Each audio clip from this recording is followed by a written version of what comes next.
คดีเกี่ยวข้องกับพรรคการเมืองนักการเมืองที่อยู่ในชั้นศาลรัฐธรรมนูญวันนี้มี3 คดีที่มีความคืบหน้าศาลรัฐธรรมนูญวันนี้ออกเอกสารข่าวฮะเป็นข่าวสำนักงานศาลรัฐธรรมนูญก็อัปเดตความคืบหน้าสรุปนะครับเอาเรื่องแรกก่อนคดียุบพรรคก้าวไกลนะสรุปก็คือวันนี้ศาลยังไม่ได้เคาะว่าจะตัดสินวันไหนใช่ค่ะแต่ว่าศาลให้ทางผู้ร้องคือกกต.ยื่นบัญชีระบุพยานหลักฐานภายในวันที่17 มิถุนายนแล้วเดี๋ยวจะนัดพิจารณาอีกครั้ง18 มิถุนายนครับให้กกต.ใช่ไหมใช่ค่ะนะให้กกต.ผู้ร้องถูกนะยื่นบัญชีระบุพยานหลักฐานนะไม่ใช่ผู้ถูกร้องนะไม่ใช่ค่ะให้เฉพาะผู้ร้องให้กกต.เนี่ยยื่นบัญชีระบุพยานหลักฐานเพิ่มเติมมาระบุพยานหลักฐานต่อศาลนะไม่ได้บอกว่าเพิ่มเติมไม่รู้ว่าพยานหลักฐานอะไร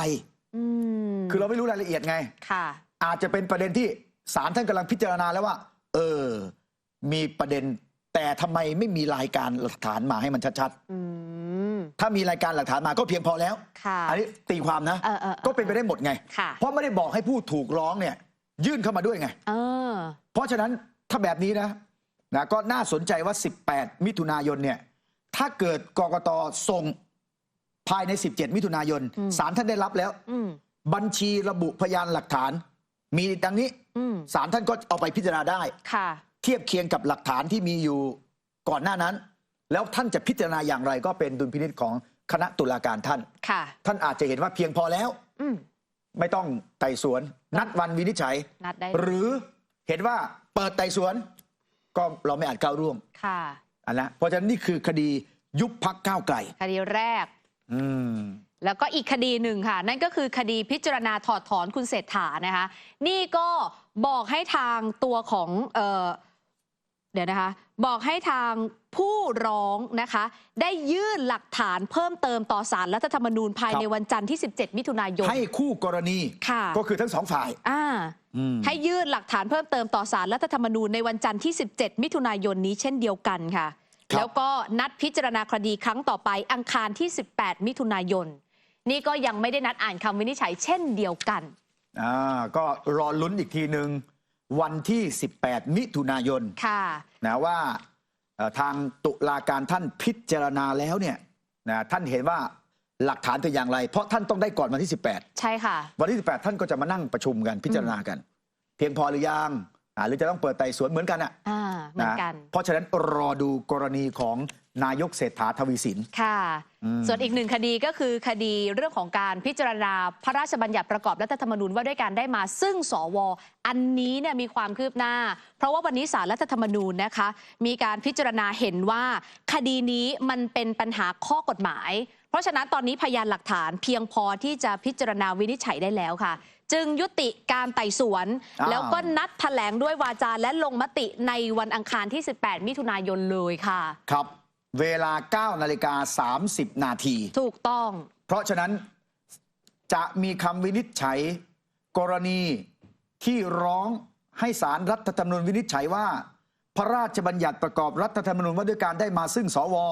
มาตรา36มาตรา40มาตรา41มาตรา42ขัดหรือแย้งต่อรัฐธรรมนูญมาตรา107หรือไม่ศาลเห็นว่าหลักฐานเพียงพอแล้วนะก็เดี๋ยวนัดมานะแถลงปิดแล้วก็วินิจฉัยนะยุติการไต่สวนกำหนดนัดแถลงด้วยวาจาปรึกษาหารือและลงมตินะก็คือตุลาการท่านแถลงในที่ประชุมของท่านเองไม่ได้เชิญผู้แต่ละคู่เนี่ยมาไต่สวนนัดประชุมแล้วก็ลงมติก็คือวินิจฉัยนั่นเองวันที่18 มิถุนายนถูกต้องค่ะนะเพราะฉะนั้น3 คดีนะฮะที่อยู่ที่ศาลรัฐธรรมนูญคดีที่จะจบก่อนก็คือสวกฎหมายการได้มาซึ่งสว4 มาตราน่ะขัดรัฐธรรมนูญหรือไม่แต่เรื่องของนายกเศรษฐานะเรื่องของยุบพรรคก้าวไกลยังไม่ได้มีกำหนดวันวินิจฉัยวันนี้พรรคก้าวไกลฮะนายชัยธวัฒน์ตุลาธนหัวหน้าพรรคให้สัมภาษณ์กรณีที่ศาลรัฐธรรมนูญเรียกให้ผู้ร้องเนี่ยส่งบัญชีพยานหลักฐานเพิ่มเติมไปที่ศาลรัฐธรรมนูญคุณชัยธวัฒน์บอกว่ากรณีดังกล่าวนี้ศาลยังไม่ได้มีการพิจารณาว่าจะเปิดไต่สวนหรือไม่อย่างไรแต่ก็เห็นว่ายังไม่หมดหวังฮะมองว่าศาลรัฐธรรมนูญเห็นความสำคัญในข้อต่อสู้ของพรรคก้าวไกลครับ ยังสรุปแบบนั้นไม่ได้นะครับก็คือเนื่องจากว่าหลังจากที่เราได้ยื่นคำชี้แจงแก้ข้อกล่าวหาไปแล้วนะครับ ทางฝ่ายกฎหมายของพรรคก็ได้ไปยื่นบัญชีพยานเพิ่มเติมแล้วก็ยื่นขอให้ศาลไต่สวนนะครับ แต่วันนี้เนี่ยศาลยังไม่ได้มีการพิจารณาเรื่องนี้ว่าจะมีการเปิดไต่สวนหรือเรียกพยานตามที่พรรคก้าวไกลในฐานะผู้ถูกร้องเนี่ยได้ยื่นไปหรือไม่นะครับวันนี้ที่เห็นตามเอกสารก็คือศาลมีมติศาลสั่งให้คณะกรรมการการเลือกตั้งส่งพยานหลักฐานเพิ่มเติมนะคือแสดงให้เห็นว่าผมคิดว่าศาลรัฐธรรมนูญก็เห็นประเด็นสำคัญในข้อต่อสู้ของพรรคก้าวไกลอยู่นะครับก็เลยมีการให้ส่งเอกสารเพิ่มเติมหรือว่าให้สำนักงานของศาลรัฐธรรมนูญเองไปศึกษาเพิ่มเติมนะครับแต่ว่าบอกไม่ได้ว่าสุดท้ายเนี่ยศาลจะเปิดให้มีการไต่สวนหรือไม่นะครับซึ่งจะทราบอีกทีเร็วที่สุดก็คงต้องเป็นวันอังคารหน้าตามที่ศาลนัดใช่ไหมครับยังหวังว่าจะก็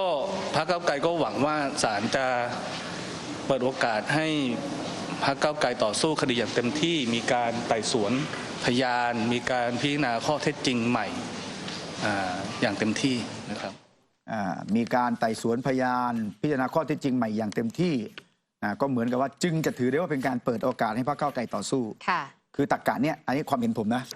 ก็คือเป็นตรรกะที่เข้าข้างตัวเองมากไปนิดนึงคือจะไต่สวนใหม่อย่างเต็มที่เนี่ยคำวินิจฉัยศาลรัฐธรรมนูญมีผลผูกพันทุกองค์กรวินิจฉัยชี้ขาดไปแล้วด้วยมติเอกฉันท์ว่าพรรคก้าวไกลและนายพิธานั้นมีพฤติการเข้าข่ายล้มล้างการปกครองจะมาไต่สวนใหม่เริ่มต้นใหม่กันหมดเนี่ยคือมันก็จะขัดกับคำวินิจฉัยเดิมเพราะฉะนั้นคำวินิจฉัยเดิมวินิจฉัยไปแล้วผลถูกพันทุกองค์กรผูกพันศาลรัฐธรรมนูญเองด้วยใช่ก็ต้องดูว่าล้มล้างการปกครองนั้นน่ะแล้วเข้าข่ายยุบพรรคหรือไม่ถูกไหมค่ะเพราะฉะนั้นคุณชัยธวัฒน์เนี่ยจะอ้างว่าต้องเปิดไต่สวนเท่านั้นในทำนองนั้นน่ะจึงจะถือว่าให้ความเป็นอย่างนี้มันไม่ใช่นะเพราะฉะนั้นก็ขึ้นอยู่กับศาลท่านนะเราไปคาดเดาไม่ได้หรอกใช่ไหมแล้วก็นอกจากนี้คุณภูมิธรรมเวชยชัยฮะวันนี้รองนายกรัฐมนตรีในฐานะรองหัวหน้าพรรคนะฮะนักข่าวถามประเด็นการเมืองนะเพราะว่าพรรคก้าวไกลนี่บอกว่าเรื่องงูเห่าเนี่ยก็มีคนมาติดต่อนะแต่ไม่บอกว่าพรรคไหนนะวันนี้คุณภูมิธรรมเนี่ยถูกนักข่าวถามมีกระแสข่าวว่าพรรคร่วมรัฐบาลบางพรรครอซื้อตัวสสพรรคก้าวไกลหากเกิดอุบัติเหตุทางการเมืองนะวันนี้รองหัวหน้าพรรคเพื่อไทยว่ายังไงเรื่องนี้กระแสข่าวที่มีก็แกนนำพรรคร่วมรอซื้อสสพรรคก้าวไกลบ้างหรือเปล่าผมไม่เคยได้ยินครับแล้วก็พรรคเพื่อไทยยังไงก็ไม่ทำอย่างนี้แน่พรรคร่วมซื้อมาก็ไม่ต้องถามพรรคร่วมผมว่าเชื่อว่าทุกคนไม่คิดจะทำแบบนี้นะครับเพราะไม่คิดว่าในการดำเนินงานอย่างวันนี้พรรคก้าวไกลก็ขึ้นก็ภาวนาให้ประสบความสำเร็จไม่ต้องโดนแต่ว่าออกยังไม่รู้ยังนะก็ไม่มีครับก็เราก็เคารพในความเป็นพรรคการเมืองแต่ละคนแล้วการนี้ก็ต้องอยู่ที่ผู้แทนราษฎรแต่ละพรรคก็ต้องเข้าใจในบทบาทตัวเองถ้ามีสสก้าวไกลสนใจเข้ามาซบเพื่อไทยก็พร้อมเปิดให้เราไม่ได้คิดหลักการนี้เพราะนั้นตรงนี้เรื่องมันยังไม่เกิดอย่ามาถามเราแต่เราไม่มีปัญหาที่เราไม่อยากทำสิ่งนี้เราไม่ทำสิ่งนี้เราไม่อยากทำสิ่งนี้และเราจะไม่ทำสิ่งนี้ด้วยนะคือมันจะเป็นประเด็นข่าวทุกทีไอ้เรื่องงูเห่าสีส้มเนี่ยมีบางปีนั้นมาแถลงเองเลยนะสุดท้ายแล้วก็ไม่ไปดำเนินคดีเอาผิดกับใครใช่ถูกถ้ามีคนมาเสนอซื้อจริงแล้วคนเสนอซื้อเนี่ยเป็นนักการเมืองนะเอามันเข้าคุกได้เลยนะใช่ค่ะถ้ามีหลักฐานด้วยนะก็ตัวเองนั่นแหละเป็นพยานไปเลยเพราะตอนนั้นยืนแถลงข่าวเลยถ้าจำได้นะเงียบไปเลยนะเหมือนกับออกมาตีฟองเรียบร้อยนะหรือถ้ามีงูเห่าจะเป็นเหมือนงูที่กัดตัวเองไหมเห็นงูกัดตัวเองไหมแต่ลองสังเกตนะคือถ้าสสย้ายออกจะเรียกงูเห่าแต่ถ้าย้ายเข้าบอกอุดมการณ์มีย้ายเข้าเหมือนกันใช่ไหมย้ายเข้านะหรือจะเป็นงูกัดตัวเองเพราะว่าภาวะที่ใกล้ตายเครียดภาวะใกล้ตายเครียดระบบประสาทมีปัญหางับตัวเองไม่ใช่งูเห่าหรอกนะงูงับตัวเองนะเพราะว่าภาวะใกล้ตายมาร่วมสนับสนุนท็อปนิวส์นำเสนอความจริงได้แล้ววันนี้เพียงกดปุ่ม Super Thanks แล้วเลือกจำนวนเงินตามที่ต้องการได้เลยครับ ขอบคุณครับ